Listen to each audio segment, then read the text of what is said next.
AITA for bringing up my brother's premature birth at Christmas dinner to get my parents to shut up. I am a nurse practitioner and I am the primary care provider for a lot of the low-risk maternity cases at the practice where I work. I also work hand in hand with the doctors and midwives to create a healthy maternity, birth, and postpartum situation. My fiancée is completing her residency. We live together and have for a few years now. We aren't in any hurry to get married. We originally had plans to do so a couple of years ago, but then we got really busy for 2 years.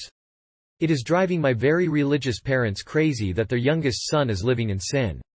I don't really care. I'm an adult and I do what I want. We are getting married in June.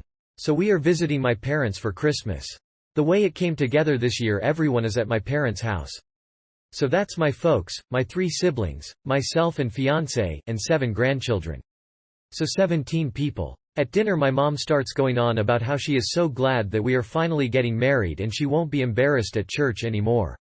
And my dad says how proud he is of his 3 older kids who all either waited to get married before moving in together or got married right away after moving in together. My fiancé was getting embarrassed and I was getting mad over this stupid argument we have had too many times. And a family dinner was the last straw. I have asked them repeatedly to just accept that they cannot control how I live my life. I refuse to stay with them when I visit even if I come alone. Hotels are just easier. So I started talking about a premature baby I had been reading about. It was almost 3 months premature and weighed about 1.6 pounds. It was super strong and healthy for being born so little, and the NICU had high hopes for the baby doing well. My mom and dad both got deer in the headlights looks on their faces. Too bad. Should not have fucked around with my fiancé's feelings. So I asked about my oldest brother. He was born almost 4 months premature. Is there a chance that we could check out the family album where we keep all the records of family births and stuff?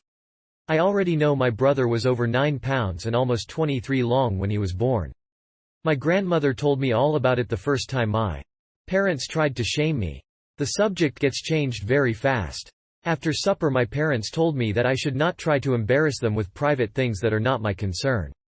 I told them that if I heard anything about my living arrangements ever again for the rest of my life, I would make sure to keep bringing up the fact that my mom was in her 2nd trimester when they got married. My parents are mad at me for telling them how to behave in their own home. But my fiancé is happy that they seem to be off the subject for good. AITA? NTA. That was beautifully handled. You didn't call them out and embarrass them. But you stood your ground. I did laugh out loud when you said where you got your blackmail information. Grandma had that in her pocket for a long time, I'm guessing. Congratulations on your upcoming wedding. Merry Christmas and I hope you have a great New Year.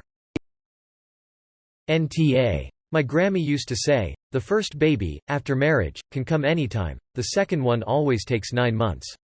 Next time they give you guys grief, discuss how comfortable the back seat of your dad's old car was. NTA. They deserved that for their hypochristianity. NTA. I absolutely love this. My own judgy grandmother pretended to be oh so moral, in the old-fashioned sense. My father accidentally revealed that she was pregnant when she got married to my grandfather.